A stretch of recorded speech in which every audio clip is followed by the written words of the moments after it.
intended to be a judge nor a lawyer.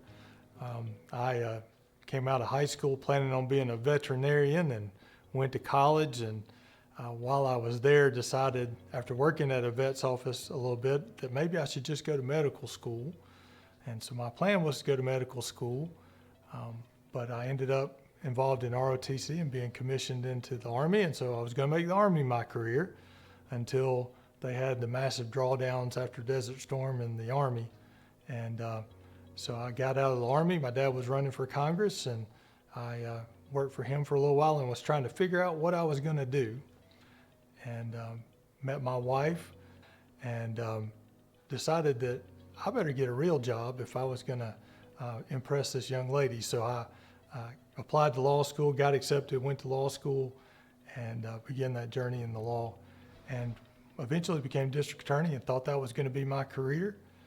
And one day, Judge Jerido retired, and somebody called and said, you know, you ought to think about applying for this position. And I talked to Bob Keller, who was a longtime DA from Clayton County, and he said, you know, you ought to do that if you have the opportunity.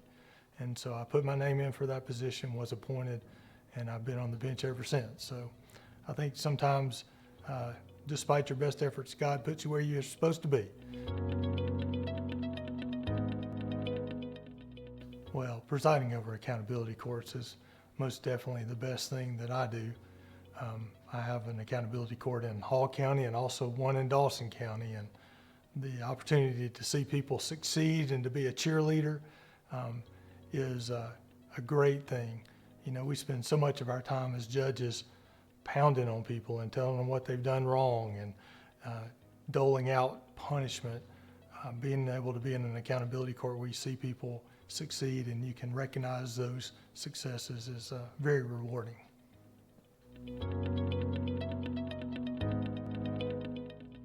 Well, I'm new to the Judicial Council, so I'm kind of vague on what I can accomplish with the Judicial Council. But I will say in my home circuit where I'm serving as a chief judge, we have a lot of projects going on. We are on the list to qualify for another Superior Court judge. Our courthouse is too small, and we're on the SPLOST to be funded partially for a new courthouse this coming election.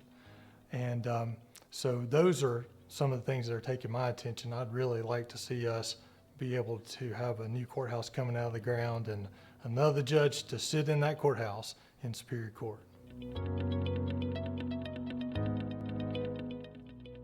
You know, it's hard to find free time sometimes, but I like to do things that are not judicially related. So I do some farming on my spare time. I have some cows, and I'm my wife's groundskeeper. I keep up her lawn at her office, and you know, then just do the normal things. I watch TV and deal with my children's events and all those things.